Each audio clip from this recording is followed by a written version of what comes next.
Hello दोस्तों। आप सबको लगता होगा कि आज के मॉडर्न डे में क्राइम इसलिए इतने ज़्यादा बढ़ गए हैं क्योंकि टेक्नोलॉजी बहुत एडवांस हो गई है और आजकल के लोगों का माइंडसेट भी क्रिमिनल वाला हो गया है। बट आज मैं एक ऐसे केस की बात करने वाला हूँ जो आज से लगभग 50 साल पहले हुई है और इसमें कोई एडवांस टेक्नोलॉजी वगैरह भी यूज़ नहीं हुई है। बस कुछ बिगड़े लड़के थे और उन्होंने ये क्राइम सीरियल मर्डर का कमिट किया और ये क्राइम इतना भयानक था जिसने लगभग 14 महीनों तक एक शहर को दहशत में रखा। तो आज हम बात करने वाले हैं जोशी अभ्यंकर सीरियल मर्डर्स के बारे में, जिसने जनवरी 1976 से मार्च 1977 तक पुणे को दहशत में रखा था। So without wasting any time, let's start about this case. तो ये कहानी शुरू होती है 31 अक्टूबर 1976, जब पुलिस को एक खबर मिलती है कि अच्युत जोशी, जो कि विजयनगर कॉलोनी में रहता है, उसके रात में 31 अक्टूबर को चोरी हुई थी। और बस चोरी ही नहीं हुई थी, उनका मर्डर भी हुआ था। कुछ लोग चाकू के दम पर उन लोगों को बंदी बना लेते हैं और ज़बरदस्ती उनके घर में घुस जाते हैं। उस वक्त मिस्टर जोशी और उषा बस घर पर थी। चोर उन दोनों कपल्स के हाथ और पैर बांध देते हैं और एक नीली कलर की नायलॉन रस्सी से उनका गला घोंटकर उनकी हत्या कर देते हैं। फिर वो लोग घर में चोरी करना स्टार्ट करते हैं। फिर कुछ देर बाद उनका बेटा आनंद घर पे आता है। तब वो उसे कपड़े उतारने के लिए कहते हैं और उसे और और घर में जो भी कीमती सामान है उसे वो बताने के लिए कहते हैं।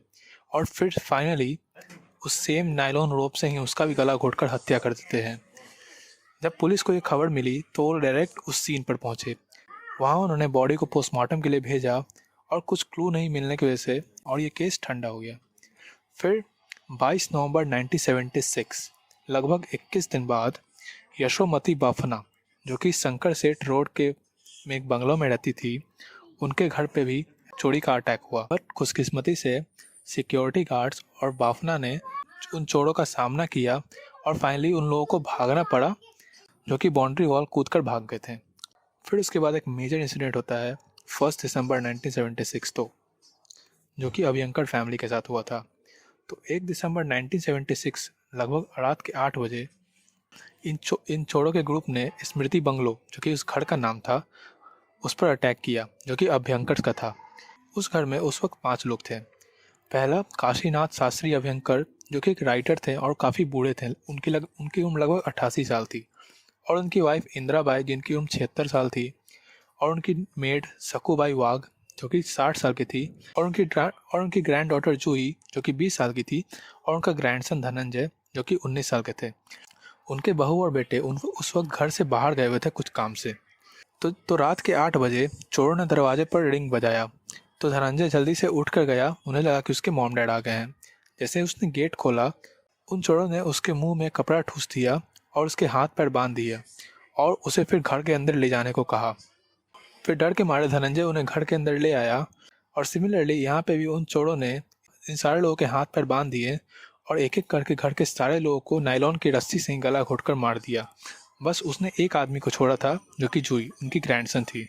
फिर उन्होंने जूही को सारे कपड़े उतारने के लिए कहे और उसे बोला कि घर में जो भी कीमती सामान है उसे वहाँ तक ले चले।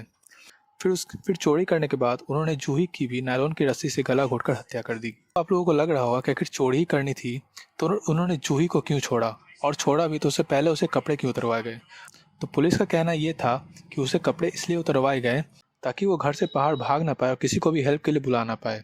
और फाइनली उसे मार दिया गया। फिर उसके बाद 23 मार्च 1977 को पुलिस को खबर मिलती है कि एक नदी के किनारे एक लाश आयरन लैडर के ऊपर तैरती हुई मिली है। फिर पुलिस तुरंत उस क्राइम सीन पे गई और उस लाश के पास एक आईडी कार्ड था, जो कि पानी की वजह से भीगा हुआ था, बट उस पर कुछ चीज़ें साफ साफ थी। जैसे कि उस पर कॉलेज का नाम था अभिनव कला महाविद्यालय। मतलब साफ था कि ये जो बॉडी थी वो किसी स्टूडेंट की है जो कि अभिनव कला महाविद्यालय में पढ़ता है। और थोड़ा गौर से पढ़ने पर उसका नाम भी दिखाई दे रहा था, अनिल गोखले। और सरप्राइजिंगली इस बॉडी के ऊपर भी वही सेम नीली कलर की नायलॉन रस्सी थी जिससे बाकी सारे मर्डर हुए थे। कि ये कोई अलग अलग मर्डरर्स नहीं है, ये एक ही मर्डर या ग्रुप ऑफ मर्डरर्स हैं जो कि इन सारे किलिंग के पीछे जिम्मेदार है। अब अनिल गोखले की बॉडी मिलने के बाद पुलिस तुरंत ही अभिनव कला महाविद्यालय पर गई और वहाँ पे स्टूडेंट की पूछताछ करने लगी। उसके बाद पता चला कि लास्ट टाइम अनिल अपने भाई जयंत गोखले से मिलने जाने वाला था, जिसे उसे शाम में मिलना था। तब जयंत गोखले ने बताया कि अनिल को जक्काल नाम के एक लड़के ने अपनी मोटरसाइकिल पर लिफ्ट दी थी। वहाँ उसके बाद वहाँ पे वो जक्काल के घर पे चला गया था। पुलिस ने तुरंत ही जक्काल को हिरासत में लिया और उससे पूछताछ करना स्टार्ट कर दिया। फिर जक्काल को हिरासत में लेने के बाद पुलिस ने उससे पूछताछ शुरू की, तो उसने बताया कि वो अपने 3 दोस्तों के साथ था, दिलीप, शांताराम और मुनावर। पुलिस ने तुरंत ही इन तीनों को भी हिरासत में लिया और पुलिस चौकी में बुलाया। फिर इन तीनों की अलग अलग इन्वेस्टिगेशन होनी शुरू हो गई और पुलिस ने सबसे पूछताछ की वो कहाँ थे, कहाँ गए थे, एट्सेट्रा। और तीनों के जवाब बिल्कुल भी सेम नहीं थे। तब पुलिस को एक कंफर्म हो गया था कि ये लोग कुछ ना कुछ छुपा रहे हैं और कुछ सीक्रेट नहीं बता रहे हैं। तो उस वक्त इन्हें अरेस्ट करने के लिए पुलिस के पास ज़्यादा कुछ सबूत नहीं था, तो इसलिए उन्हें छोड़ दिया गया। बट पुलिस को इन पर काफ़ी ज़्यादा शक था, तो इसलिए उन पर कड़ी निगरानी रखी गई और उनके सेल फ़ोन, मतलब घर के सेल फोन्स भी टैप किए गए। तो काफ़ी दिन तक सब कुछ तो सही चला, बट एक दिन पुलिस ने इन चारों को बात करते हुए सुन लिया था। ये लोग बात कर रहे थे कि सब ठीक है ना, तो दूसरा आदमी बोलता है कि नहीं, पुलिस का खतरा अभी भी है। फिर वो बोलता है कि पुलिस का खतरा भी है तो क्या हुआ, बॉस तो है ना। ये बातें सुनने के बाद पुलिस इन सबको फिर से कस्टडी में ले लेती है और इस बार उन्हें कुछ पक्का सस्पेक्ट मिल जाता है। तो इनमें से किसी एक को जब इन्वेस्टिगेशन किया जा रहा था, तो उन्होंने अचानक से प्रकाश और अनिल गोखले का नाम लिया। अब अनिल गोखले का मर्डर तो हुए तो सबको पता था, बट प्रकाश ये नाम नया था और पुलिस को पक्का शक हो गया था कि जिस आदमी के बारे में अभी तक किसी को नहीं पता, उसके बारे में इसे कैसे पता है कि दुनिया में प्रकाश नाम का कोई एग्जिस्ट करता है। फिर उसने और पूछताछ की उससे, तो पता चला कि इन लोगों ने प्रकाश का भी मर्डर किया था लगभग 1 साल पहले। तो प्रकाश इनका सबसे पहला विक्टिम था। वो उनका कॉलेज फ्रेंड था और वो एक राइटर था और उसे लोग देवदास के नाम से जानते थे। और इम्पॉर्टेंट बात यह है कि प्रकाश जब भी कोई लेटर लिखता था तो उसमें अपना नाम देवदास ही लिखा करता था। और जब इसे किडनैप किया गया और उसके फादर के पास एक लेटर आया कि वो अपनी मर्ज़ी से घर छोड़ के जा रहा है और उसने 1 लाख रुपए की डिमांड भी की थी, बट उसमें सस्पिशियस चीज़ ये थी कि उसने उसमें अपना नाम प्रकाश लिखा था, ना कि देवदास। तो इस पे फादर को उसके शक हुआ और उसने पुलिस को कंप्लेन लिखाई। बट कुछ सबूत नहीं मिलने के कारण, और ये लेटर भी ये बताता कि प्रकाश अपनी मर्ज़ी से घर छोड़ के गया था, पुलिस ने इस केस पर ज़्यादा छानबीन नहीं की और वो केस फाइलों के बीच में दब गया। अब 1 साल बाद फिर से उस केस की इन्वेस्टिगेशन शुरू हुई, तो प्रकाश की बॉडी मिली और उस पर भी सेम नायलॉन की रस्सी और सेम ढंग में बंधी हुई थी। तो इससे साफ प्रूव हो गया था कि सारे मर्डर्स इन लोगों ने ही किए हैं। अब पुलिस को ये तो कंफर्म हो गया था कि मर्डर इन लोगों ने किए हैं, बट ये लोग ऐसा कर क्यों रहे थे। तो इसके लिए फिर से पुलिस इनके कॉलेज अभिनव कला महाविद्यालय गई और इन स्टूडेंट्स का बैकग्राउंड जानने की कोशिश की। तो पता चलता है कि ये चारों पढ़ने में बिल्कुल भी मन नहीं लगता था और ये काफ़ी मिडिल क्लास फैमिली से थे और इन लोगों को गंदी आदत जैसे जुआ खेलना, शराब पीना, इन सब की बहुत आदत लगी हुई थी। अब एक समय तक तो ये सब चल रहा था, बट चूँकि ये लोग काफ़ी अमीर फैमिली से नहीं थे तो ये सब करने के लिए पैसे नहीं बचते थे। तो इनिशियली तो इन लोगों ने छोटी मोटी चोरियाँ जैसे कॉलेज के बाहर से साइकिल चुराना, चेन स्नैचिंग, ये सब किया। बट इनसे इन लोगों का कुछ 1-2 दिन का काम निकल जाता था।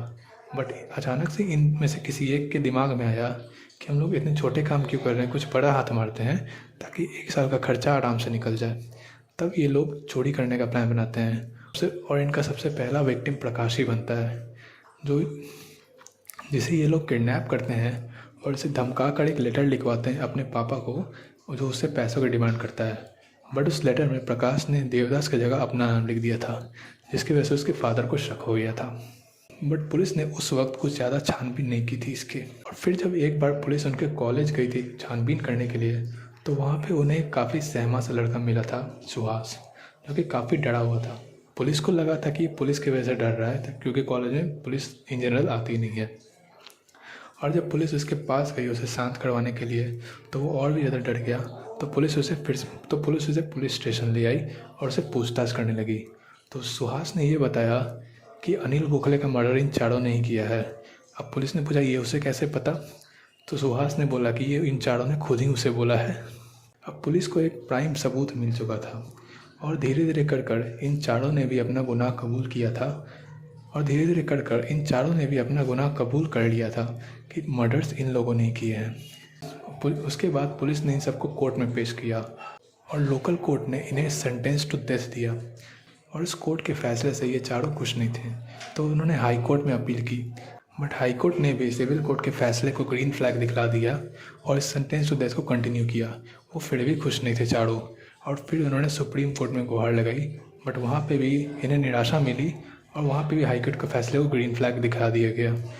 बट फिर भी इन चारों ने अपील करना बंद नहीं किया और उन्होंने प्रेसिडेंट ऑफ इंडिया को लेटर लिखा। बट प्रेसिडेंट ऑफ इंडिया ने भी इनके लेटर को डिनाई कर दिया और इनका सेंटेंस टू डेथ कंटिन्यू रहा। फिर फाइनली फिर अपील करना इन्होंने तब भी नहीं छोड़ा और उन्होंने बोला कि इन्हें फांसी देकर ना मारा जाए, उन्हें इलेक्ट्रिक चेयर से मार दिया जाए क्योंकि उसमें तकलीफ़ कम होती है। और इसके चक्कर में उन्हें सज़ा मिलने में काफ़ी देर हो गई थी। फिर फाइनली पुणे के डॉक्टर इंजीनियर्स ने गवर्नमेंट को एक लेटर लिखा कि इन चारों लोगों को जल्दी से जल्दी सज़ा दी जाए। फिर इस केस को थोड़ा फास्ट ट्रैक किया गया और 6 साल बाद यरवाड़ा कोर्ट में इन्हें फाइनली मौत दी गई और फांसी पे लटका कर ही। तो सारे सबूत मिलने के बाद भी इन्हें सज़ा मिलने में 6 साल लग गए। तो ये दिखाता है कि हमारे कोर्ट कितने स्लो हैं और कितने धीरे धीरे यहाँ पे काम होता है। बट फाइनली इन्हें सज़ा मिली, वही बहुत बड़ी बात है। So that's it for today's case. कैसा लगा ये वीडियो कमेंट करके बताइएगा।